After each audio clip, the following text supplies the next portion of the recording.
Okay, so this is a project that I have sadly neglected. I bought this many years ago and just haven't even looked at it.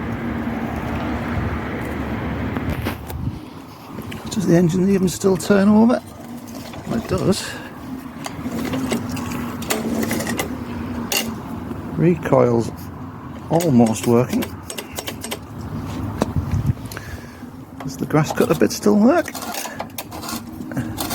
Yeah, that's still working.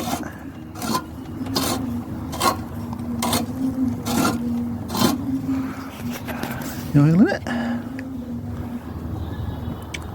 Bit of oil in it, but I'm some suggest there's also a bit of water in there as well, which is not clever.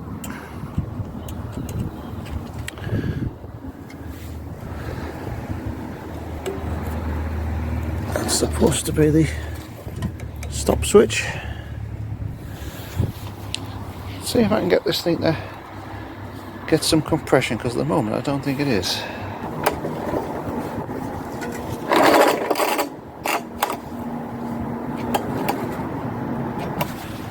Definitely no compression.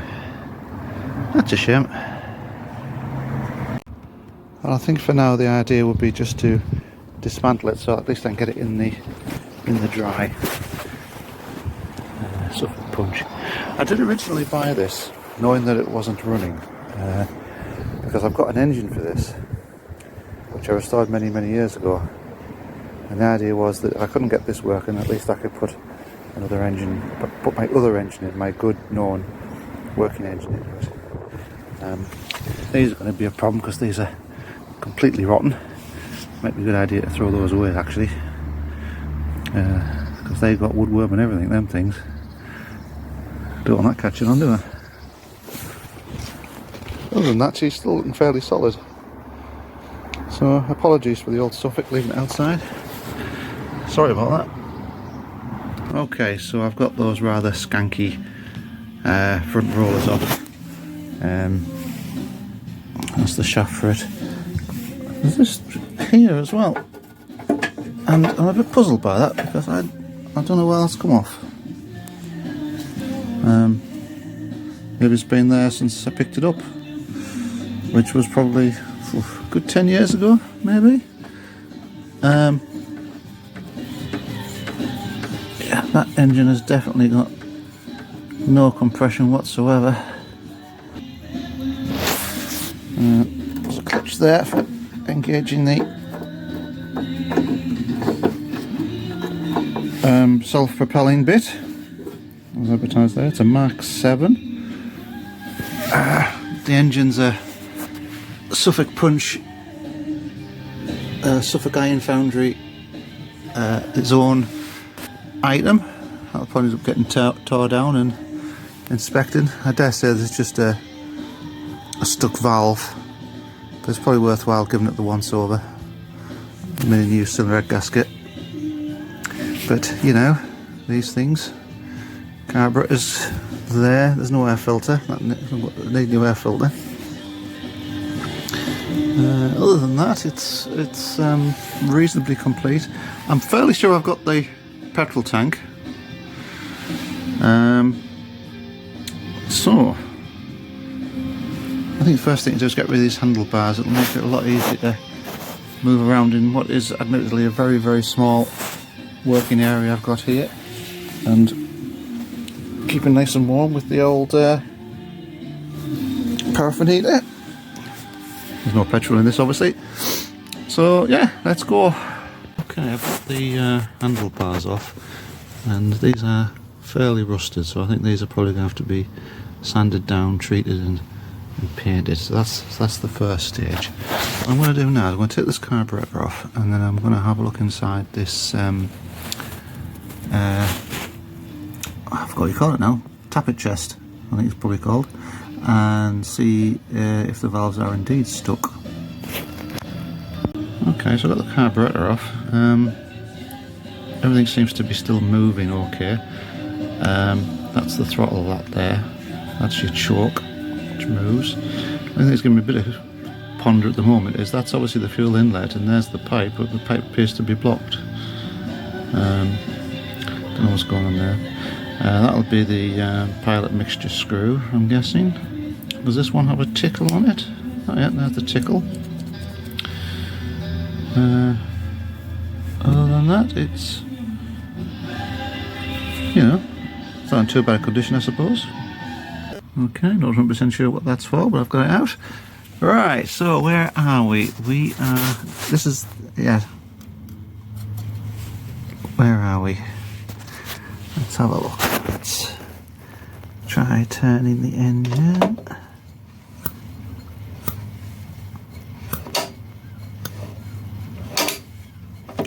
Okay. Yeah, well, the exhaust valve's definitely stuck because you can see a huge gap in there. That valve did not follow it down. And the inlet is working perfectly. So it's just this exhaust valve I need to encourage.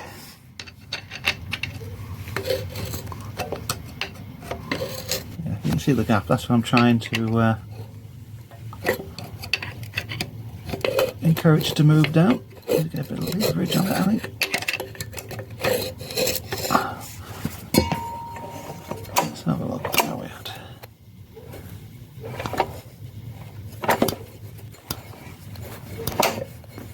Right, so there's the exhaust lifter. So it's moved a little tiny, the exhaust valve, but when it...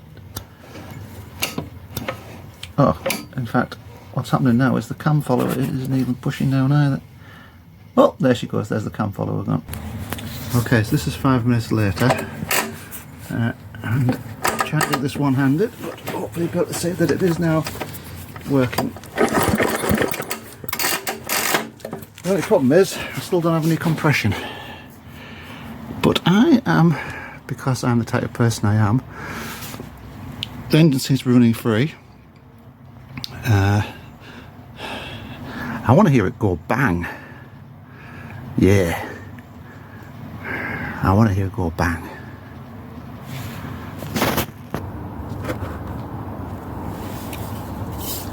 Okay, the tool of every bad mechanic.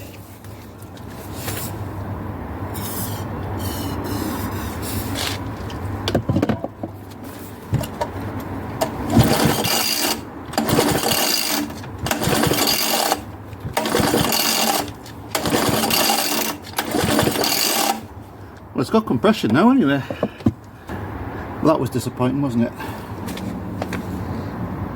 Okay, I'm going to let the Suffolk off for now because the spark plug's got a huge crack in it. So that's probably not going to work.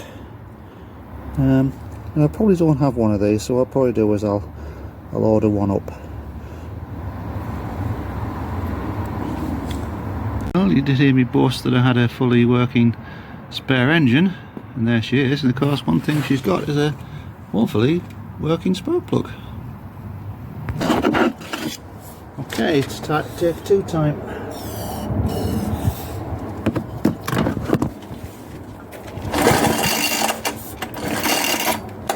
Okay, I might have had a bad earth, so I'm going to try again.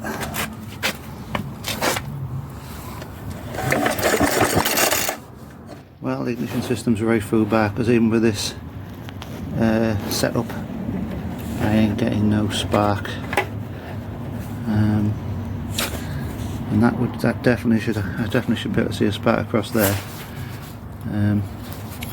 Give it one more try just for clarity.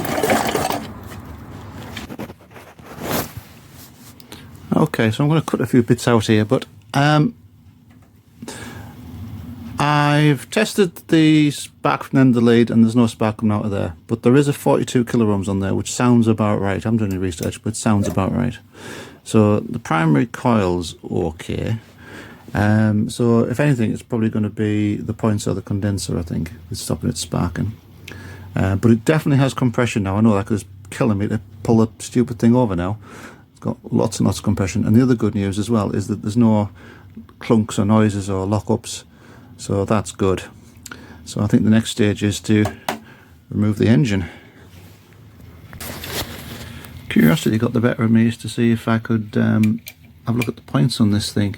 But it mightn't be too bad because there is what looks to be an inspection port. Okay. I think I might know why it's got no spark now anyway. you would assume that when this hole lines up, that would be where you check the point gap, but there is no point gap. There's none that I can see. They appear to be fully closed, so something's amiss there, but otherwise it looks clean enough in there. And also I found out that the condenser is in here as well. There's the condenser, there's the condenser there. So if that needs changing, that's something else to look at. But I can certainly adjust the points without having to remove the flywheel, because the flywheel removal is always a bit of a tricky point in a service. Yeah, and just in case you're wondering why I didn't remove the exhaust pipe when I was trying to do the valves, it's because they very rarely come off in one piece. And in fact, sometimes they don't come off at all. And you might have to weld a bit onto the stub. Yeah, that's bad news. Right, so there. So basically what I'm just going to let this do now is just dry out. Get all the oil out of it. Put it somewhere nice and dry, low humidity, and let the innards get rid of any moisture that might be in there, and then put some oil back in it, and then give it a good clean down and get rid of all this detritus. But that's not the bit I'm going to be working on next. I think I've come up with a strategy. I'm going to do the handlebars first, then the frame, and maybe even put the other engine in the frame, prove the frame, and then start work on the engine, the other engine, and see if we can get that running too. So there we go, end of part 1.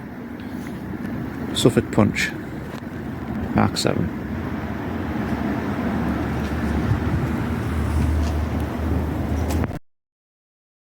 Okay, one tiny little bit extra. Never looked in here, did it? It's going to come off. And there we are.